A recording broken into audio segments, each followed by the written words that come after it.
termasuk melakukan litigasi advokasi di kepolisian, di semua instansi ya, yang kalau berperan sebagai advokat ya, karena tidak mungkin mereka diterima di kepolisian ya, institusi atau dimanapun, karena setiap orang bersidang kan ditanya statusnya sebagai advokat, tentu harus ada dokumen pengangkatannya atau penyumpahannya ya.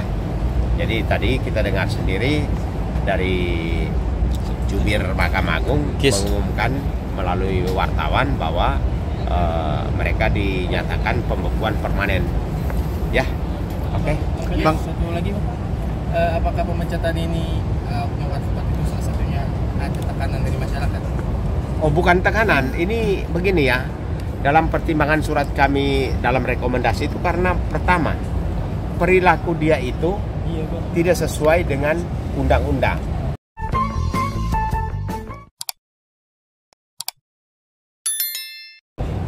Teman-teman bisa baca dalam Undang-Undang Nomor 18 2003 di pasal 4, ketika orang melakukan penyumpahan itu ada satu kalimat bahwa harus memberi rasa hormat kepada semua aparat penegak hukum.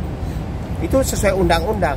Jadi kalau seorang advokat bertindak bertentangan dengan perilaku advokat itu sendiri, tidak memberikan artinya hormat kepada semua instansi penegak hukum, apalagi itu di pengadilan, maka itu bukan ciri khas seorang advokat. Ciri khas advokat itu berbeda pendapat, berdebat, dan boleh menyampaikan dengan cara yang benar atau santun. Atau kalau misalnya tidak puas, ada saluran-saluran yang bisa dilakukan. Gitu. Jadi ada mekanismenya untuk menyampaikan keberatan, protes atau apapun. Gitu. Jadi setiap orang yang menyampaikan keberatan, ya ada salurannya. Sehingga dalam lafal sumpah yang dilakukan setiap advokat di pengadilan tinggi itu, di alinea ketiga itu berbunyi harus memberikan ya hormat kepada aparat penegak hukum, sesama penegak hukum. Itu ada itu. Jadi dengan cara dia melakukan itu kan sudah melanggar sumpah itu sendiri. Ya.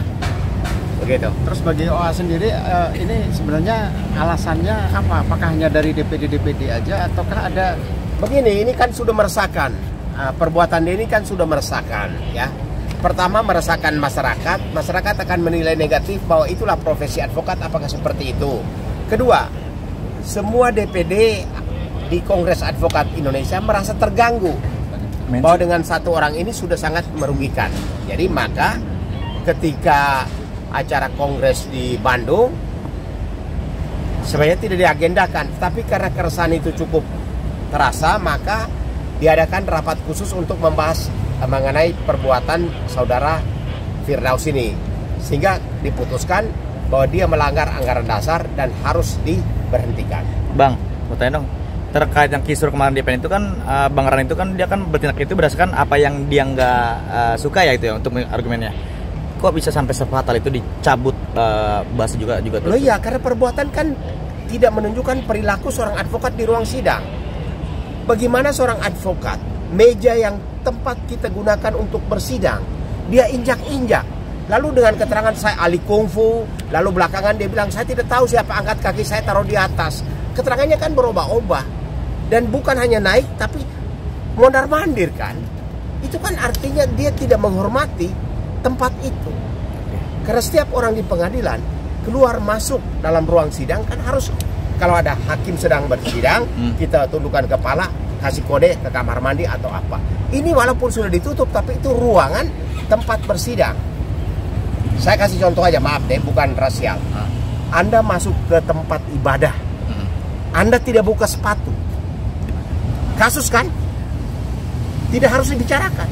Anda masuk ke rumah ibadah yang kita sucikan, injak-injak situ dengan sepatu, tentu protes loh. Nah ini ciri khas bukan seperti itu. Maka ini sudah merugikan advokat.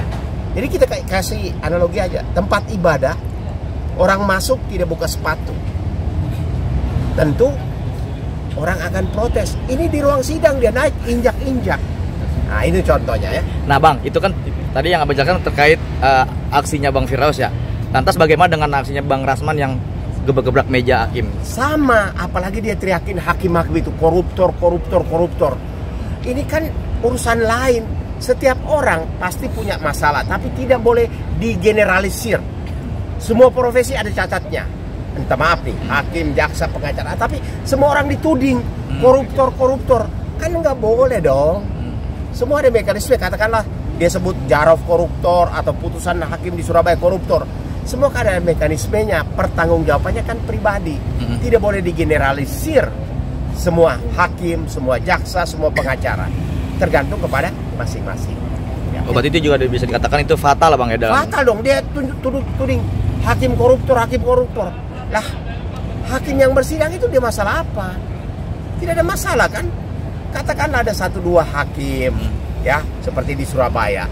Itu kan dia sudah diberikan apa? Proses hukum, pertanggungjawabannya sudah dijalanin. Kenapa dia menyamaratakan semua hakim? Ya, itu kan nggak boleh, ya. Dan bahkan juga kemarin juga kabarnya kan dia sampai mau ngajuin ke Komisi 3 DPR ya terkait Banten yang contempt of court itu. Gimana Bang tanggapan Abang? Ya silakan saja, silakan saja. Sebenarnya begini, kalau dicari pasal bahwa tidak ada undang-undang contempt of court, semua itu ada di peraturan Mahkamah Agung, undang-undang pokok kekuasaan kehakiman tentang tata cara bersidang dalam KUHP itu ada. Di pasal 217, 218, 219, 232 tentang tata cara bersikap dalam persidangan pidana. Itu ada semua. Semua atributnya bagaimana, pakainya bagaimana. Lo dia petantang-petenteng pakai toga kemana-mana. Ini kan baju sidang. Ya, baju sidang hanya di ruang sidang, bukan dibawa pergi ke warung, ke Mahkamah Agung. Jadi sebenarnya dia belum mengerti fungsi baju itu. Makanya apakah seorang pengacara boleh pakai baju sidang ke Mahkamah Konstitusi, ke halaman pengadilan? Itu hanya dipakai untuk kehormatan, membedakan bahwa ini hakim, ini jaksa, ini pengacara. Kalau dia pakai jalan-jalan itu kan orang pikir ini ada gejala apa gitu. Bang, apakah itu bisa dikatakan bahwa saya ini pengacara loh gitu loh? Pengacara itu tidak harus memamerkan diri pakai toga kemana-mana. Dengan you pakai baju sidang, baju toga di pengadilan, orang tahu Anda pengacara. Di luar itu Anda pakai baju kaos santai aja juga orang tidak akan permasalahkan. Jadi dia tidak tahu penempatan baju sidang itu sendiri dipakainya di mana. Baju sidang itu hanya dipakai di persidangan, ya, sesuai peraturan Menteri Kehakiman tahun 86. Atribut persidangan untuk hakim seperti apa, untuk jaksa seperti apa, untuk pengacara seperti apa, untuk panitera seperti apa. Semua ada, termasuk pengenaan peci di sidang. Itu ada. Bang, terus lagi tuh dia kan udah dicabut ya dari KI, dia diputus lah ada KI si Firdaus, tapi diambil oleh OA lain, Bang. Oh, itu tidak, artinya tidak benar juga. Bahkan OA yang mengambil katanya dia umumkan bahwa di organisasi saya dengan 500.000 bisa jadi pengacara. Lah, pendidikannya saja sudah 5 juta, biaya sumpah berapa, magangnya berapa. Ini memang keluarkan izin OA apa syaratnya? Apalagi OA yang dia masuk itu OA yang katanya di Ambarawa, dan kalau OA itu baru terbentuk 2024, kapan dia mendidik orang magangnya? Gitu. Jadi ya, tidak bisa. Menurut kita sangat menyedihkan ya.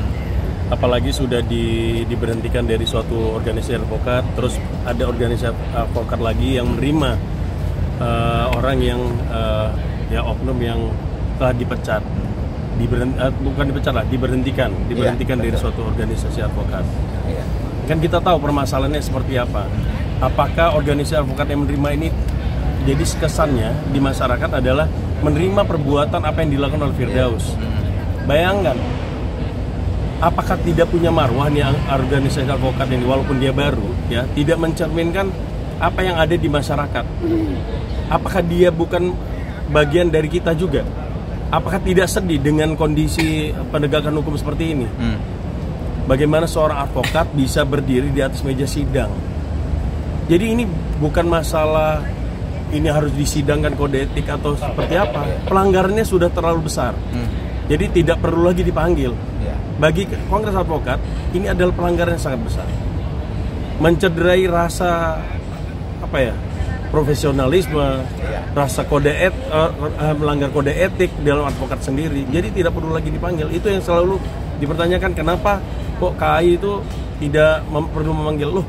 Setiap pelanggaran advokat di Kongres Advokat Indonesia, jika ada kesalahan itu kita bawa.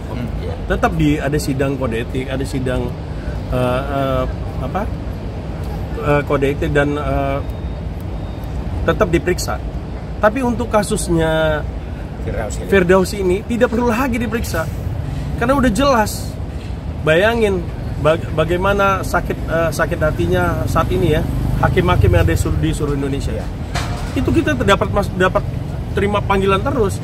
Kenapa waktu itu pada saat kongres akhirnya diputuskanlah dia ini langsung diberhentikan. Karena memang sudah merusak tatanan dan merusak harga diri seorang advokat. Kita sendiri sebagai advokat malu atas perbuatan. Ya itu juga kan kabarnya kan malamnya katanya dipecat, subuhnya udah masuk lagi. Nah, gimana makanya Bang? Sangat disayangkan ada organisasi advokat yang maksudnya malah menawarkan diri dia menjadi ketua kalau salah ya. Jadi ketua. Bagaimana gitu loh. Sementara ini kan udah mencederai seluruh advokat. Kalau kita bilang rasa kehormatan kita itu sudah tercederai oleh perilakunya dia. Nah, Bang Petrus kembali. Bang, tanya dong. Ada nggak sih Bang standarisasi untuk ngebangun OA Bang? Tidak ada regulasi. Maksudnya standarisasi berapa tahun bisa kebentuk gitu? Jadi begini, ini masalahnya perpecahan organisasi ini yang terjadi karena setiap orang bisa membentuk organisasi, bikin akte, didaftarkan di Menkumham, melakukan pendidikan dan diterima oleh pengadilan tinggi. Mungkin kedepannya harus dipikirkan bahwa harus ada standar organisasinya. Misalnya organisasi A yang menjadi organisasi advokat harus mempunyai cabang di seluruh Indonesia. Minimal tuh? Minimal. Oke. Dan harus diverifikasi oleh kementerian misalnya. Sehingga dia punya legalitasnya kuat. Tapi kalau satu organisasi dibentuk di Ambarawa yang dimasuk oleh Firdaus ini. Isinya 50 orang misalnya. Ya, isinya 30 orang. Hanya si satu Ambarawa itu saja. Lalu menjadi advokat lewat organisasi dia 500.000. Mana bisa begitu? Jadi kedepannya pemerintah harus ambil alih bahwa harus ada regulasi untuk menjadi organisasi yang menyelenggarakan pendidikan, pelantikan, penyumpahan. Misalnya dia harus memiliki cabang di seluruh provinsi. Ya, lalu pengurus minimal sudah berpraktek di atas 20 tahun. Tapi kalau yang baru keluar mau bikin organisasi, dia rekrut menjadi lahan dia untuk ujian-ujian. Itu kan tidak benar. Makanya contoh seperti yang ini, satu keluar ditampung padahal dengan dikatakan dengan modal 500 jadi pengacara. Nah itu kan OA itu kan baru Bang, berarti bisa katakan juga nggak sah dong. Ya kita belum tahu di Menteri Hukum dan HAM pendaftarannya seperti apa, apakah dia sudah pernah mengusulkan penyumpahan, kita juga belum tahu. Nah pada saat preskon kemarin pun pas dilantiknya Bang Firdaus dia menunjukkan kita udah teratur di Kemenkumham loh itu. Ya boleh. Bisa saja, itulah memang karena semua boleh kita tanda petik regulasi dari pemerintah kan belum ada. Nah, jadi intinya buat akte didaftarkan, menyelenggarakan pendidikan, keluarkan surat magang. Nah, masalahnya di surat magang itu apakah dikeluarkan oleh organisasi itu sendiri? Bisa saja dia minta dari teman-teman pengacara yang sudah lama berpraktek keluarkan surat magang, kan sama juga. Bang, pembekuan ataupun pemberhentian itu di KAI apakah ini baru pertama di kedua orang itu? Dan apakah putusan ataupun keputusan yang diambil oleh Mahkamah Agung itu tadi sudah sesuai sudah dengan tepat banget yang diusulkan oleh KAI? Itu sudah sesuai usulan kita. Jadi dia lupa kalau dia pikir dengan diberhentikan dari KAI dia bisa lompat. Dia lupa bahwa yang mengajukan penyumpahannya itu adalah Kongres Advokat Indonesia. Makanya kita kemarin sudah sampaikan bahwa kita segera mengajukan surat ke rekomendasi ke Mahkamah Agung untuk pencabutan berita acara sumpah. Ini baru pertama kali terjadi? Enggak, kalau rekomendasi memang baru kali ini ya. Udah ya? Udah. Oke. Bang, kalau kasus-kasusnya yang masih berlanjut itu yang dipegang bagaimana Bang? Ya tergantung klien dia kan. Kliennya mau pakai dia atau tidak. Tapi kalau klien mau pakai dia kan tidak bisa jalan lagi toh. Ya artinya klien mengundurkan diri toh. Ya toh, karena dia mau ke polisi juga nggak bisa, ke pengadilan juga nggak bisa kan. Ya karena setiap orang yang datang ke polisi untuk pendampingan kan Anda advokat, kalau bukan advokat kan di luar. Ya. Oke, Bang. Ya, Terima kasih. Ya, oke.